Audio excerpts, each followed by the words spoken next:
أعوذ بالله من الشيطان الرجيم. بسم الله الرحمن الرحيم.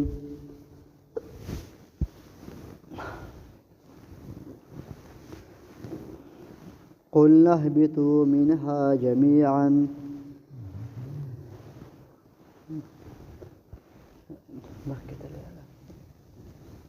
قلنا اهبطوا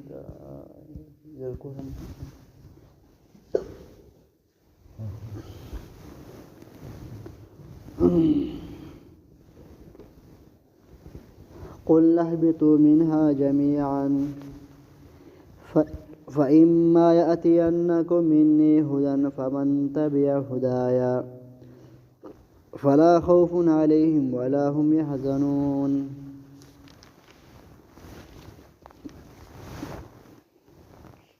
حضرت آدم علیہ السلام واقعہ روانه وه چې کله حضرت آدم علیہ السلام جنت کې شیطان دوکه کو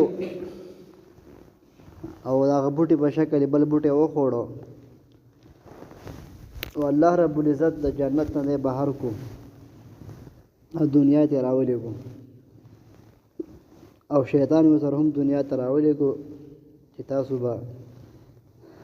د یو بل دشمنان یې د آخره پورې ان قیامت پورې او یا ستاسو اولاد چې دی هغه به بعضې به د بعض دشمنان وي دواړه صحیح کېدی شي. بیا آدم علیه السلام د الله نه سوال وکړو او توبه استغفار یې وکړو. الله ورته بخښنه وکړه. آدم علیه السلام په زړه کې ډېر زیات پښیمان او پریشان او ملامت و. الله رب العزت په زړونو باندې عالم دی. نو الله پاک په آدم علیه السلام باندې رحم راغی، ترس راغی او د آدم علیه السلام ته یو څو کلمې وښودلې چې په دې کلمو سره زما نه معافي وغواړه تا به زه وبخمه. آدم علیه السلام هغه کلمې د الله نه زده کړې، الله ورته ور وښودلې، الله پې بیا مهرباني وکړه او معافي ورته وکړه.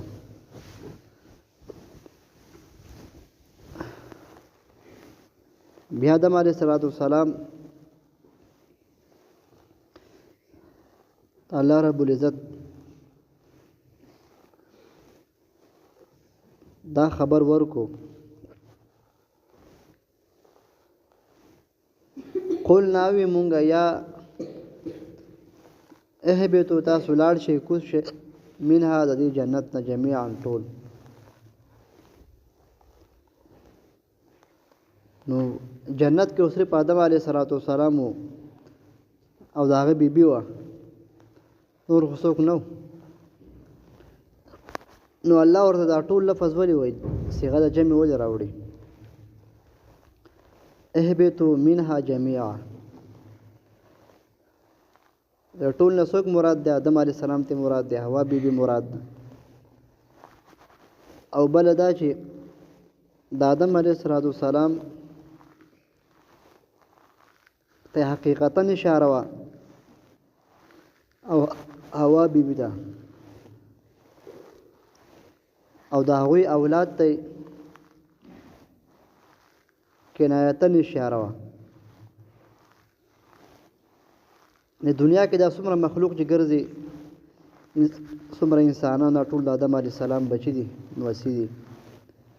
هغه اولاد دی.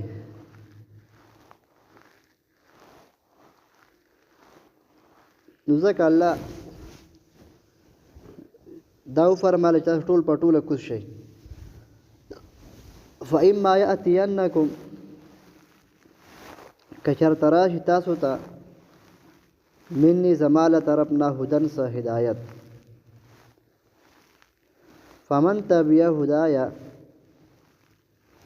پس چا چې تابعداري وکړه زما د هدایت زما د خبرې الله فرمایي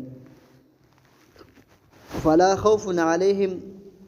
نه به یره وي په ده باندې ولا هم یحزنون نه به دی غمجن وي خوف څه ته ویلی کېږي او حزن څه ته ویلی کېږي چې الله فرمایي فلا خوف علیهم ولا هم یحزنون خوف ویلی کېږي د مستقبل یاري ته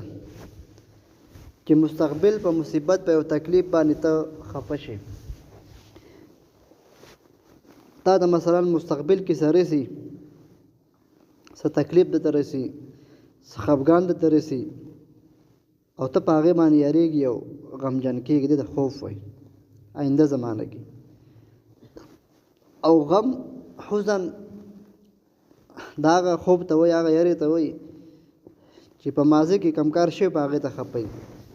تېره شوې زمانه کې ستا نه څه کار شوی ته په هغې باندې خفه پښېمانه هغه هر څه کېدی شي دنیا تاوان هم کېدی شي د آخرت تاوان هم کېدی شي دواړه نو چې کوم چې د مستقبل سره تعلق ساتي هغې ته یاره وایي د دشمن نه یارېږي دشمن تا باندې حمله کوي مستقبل کې یا ستا بیماري د هغه ورو ورو سیوا کېږي ته په هغې یارېږي چې یاره دې وجې نه څه نقصان ونه رسېږي ما ته یا د اولاد مثلا ټینشن دی په سر دماغ باندې او ستا هغه ورځ ورځ سیوا کېږي نو دې ته خوف و یاره وایي او ستا نه تېره شوې زمانه کې څه کار شوي او ته په هغې باندې بیا غمجن وي او به مخکې اراده یې څه تاوان ماوان دې کړی یا بله څه تکلیف ته رسېدلی او په هغې باندې ته یارېږي دې ته حزن وایي نو کم خلک چې د الله نه یریږي الله خبره مني الله فرمای به دې خلکو باندې یره وي او نه به په دوی باندې نه به دوی یریږي او نه به دوی غمجن کېږي نو که دنیا کې موږ ګورو څومره چې پیغمبران دي اولیای کرام دي نو زیات یره او خوب د هغو سره او زیات غمجن زیات تکلیفات په هغوی راځي چې څومره الله ته څوک نږدې دومره ډېر تکلیف هغه راځي دې نه بیا څه مراد شو دې نه مراد عام انسان یاره ته مراد ده او خوف او اولیاء الله د الله چې کوم اولیاء دوستان دي او پیغمبران دي په هغو چې کوم تکالیف راځي کوم مصیبتونه راځي نو هغه دا وایي رضا بالقضا او الله چې څه موږ ته رارسوي موږ پرې خوشحاله یو بس الله زموږ نه خوشحاله بس طاقت یعنې فنا فی الله د الله اولیاء چې د الله بندگان نیکان پیغمبران صلحا صدیقین شهدا چې هغو ته څه هم یره څه خوف څه غمجنوالی رسي نو هغه د الله په لاره کې قرباني ورکوي موږ ځان الله ته سپارلی دی یعنې دا هر څه د الله په الله باندې فدا کوي ځان او چې الله موږ سره څه کوي موږ پرې خوشحاله یو د الله په مینه کې دیوانه او ولی چاته ویلی کېږي د الله په مینه کې بس دیوانه د باندې هېڅ ټینشن هېڅ خفګان اثر کوي خدای پسې دومره غوږ نه ګري شکایتونه نه کوي چې الله دا ما سره څه وکړو دا زړه کې بالکل نه راولي مثلا الله چې ته ما سره څه کوي په هغې باندې زه خوشحاله یم دغه شان پیغمبران هم ځکه نبي علیه السلام همیشه غمجن یاره به ورسره وه دا یاره د څه شي دا د امت وه او غمجن به دا ټول غمجنوالی د آخرت و د دنیا په هېڅ کار باندې نبي علیه السلام نه خفه نه غمجن و چې دنیا مې لږه یا ډېره ټول خفګان په آخرت و په امت باندې و نو دغه دې نه د مراد د موسی علیه السلام په باره کې راځي چې موسی علیه السلام قلنا الله وی موږ ته لا تخف مه یریږه فوجد فی نفسه خیفة موسی موسی علیہ السلام په خپل زړه کې یره محسوسه کړه د څه یره محسوسه کړه کله چې ورته فرعونان وویل چې ته خپل کاروایی کې کومنګ وکړو نو موسی علیہ السلام ته فرمایل چې تاسو وکړئ موسی علیہ السلام الله کوم کو چې ته خپل امسا وواله القي عصاك فإذا هي ثعبان مبين کله موسی علیہ السلام امسا وشتله هغه نه یو لوی اژدها یو لوی خامار ته جوړ شو موسی علیہ السلام ته الله خذ بيدك دا امسا په خپل لاس کې ونیسه موسی علیہ السلام نه نیوه یریدو دلته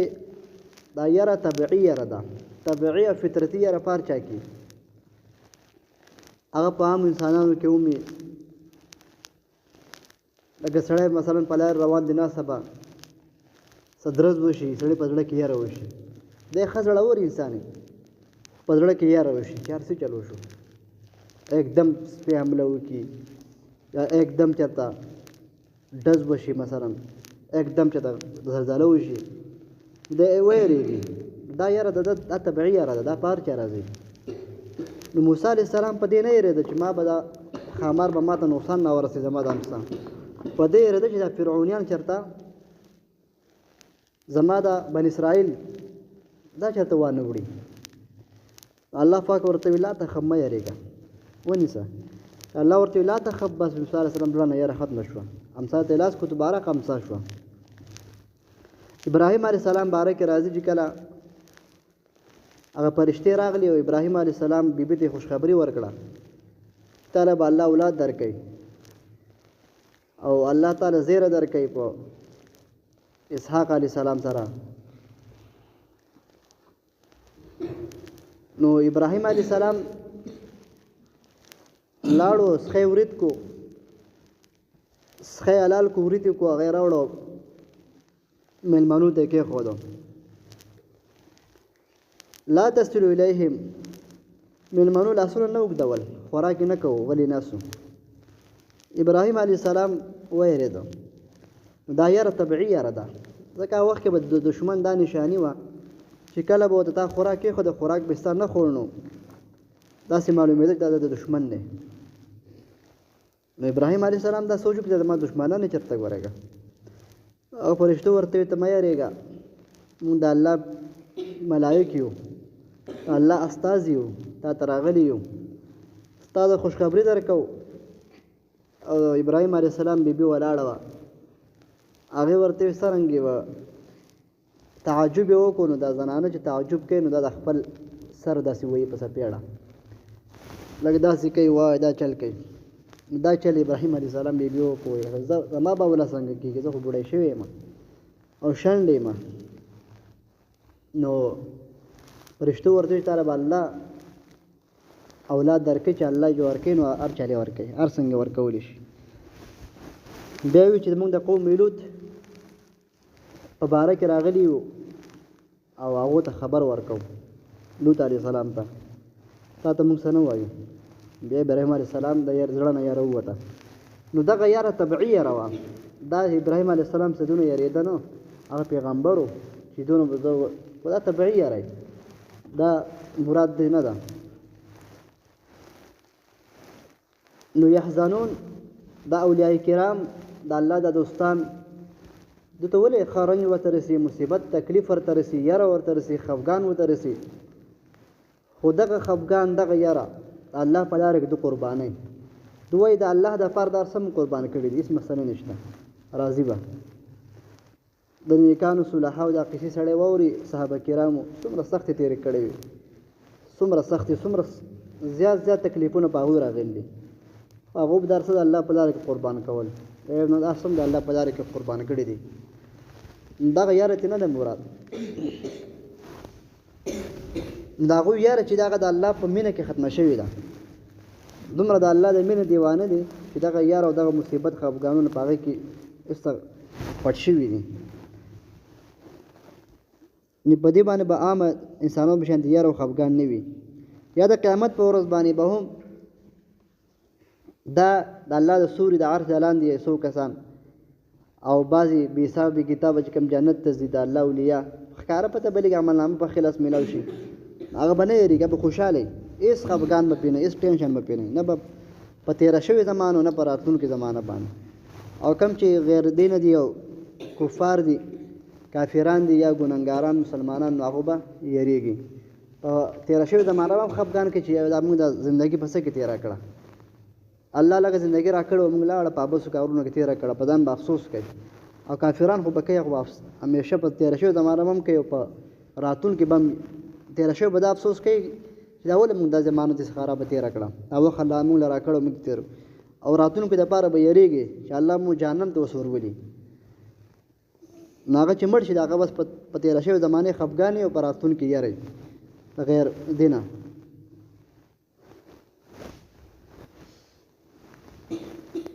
والذین او هغه کسان کفرو چې کافران دي کفر کوي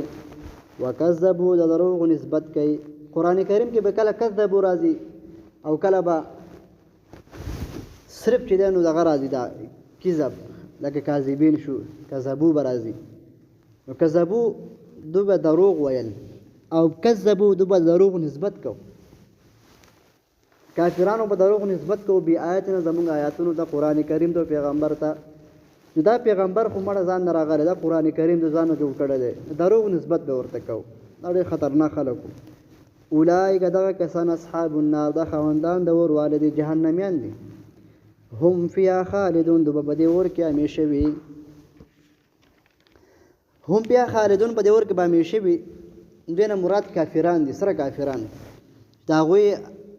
په دنیا کې هم په کفر او په آخره خاتمه هم په کفر وي دقه تی مراد دي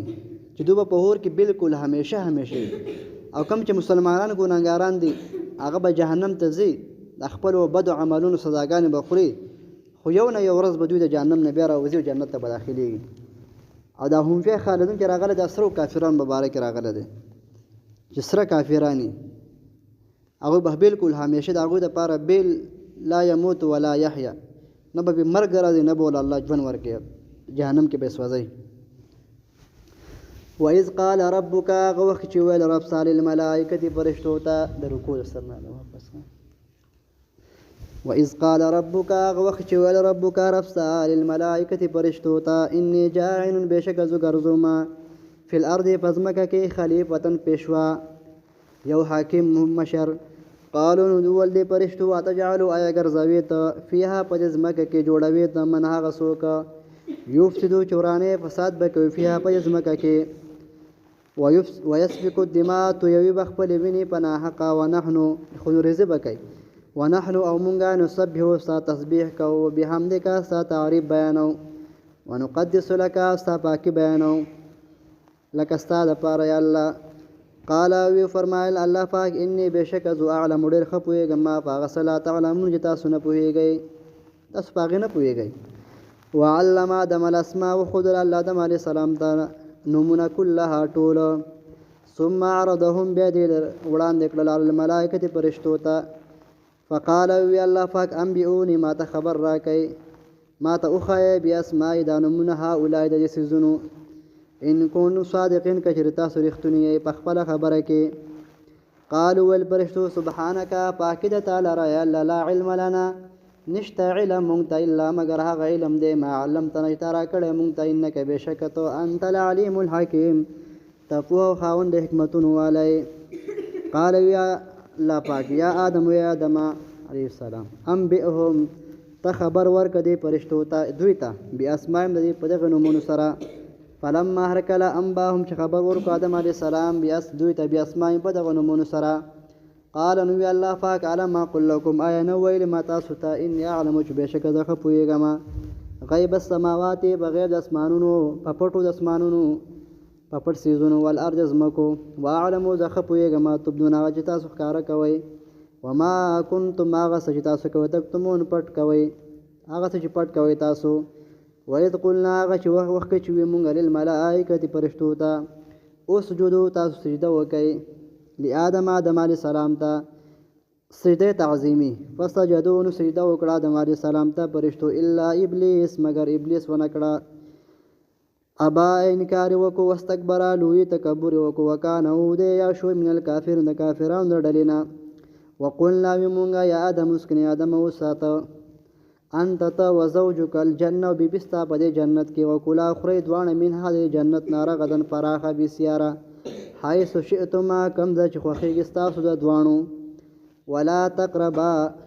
شرط بداوی چې نه بنې ځکهږي هذه شجرته دی ونیتا فتكونا کنه شیبتا سمن الظالمین د بین صافنا فازلهما الشیطان خو ول دوانو در شیطان عن هذا دینا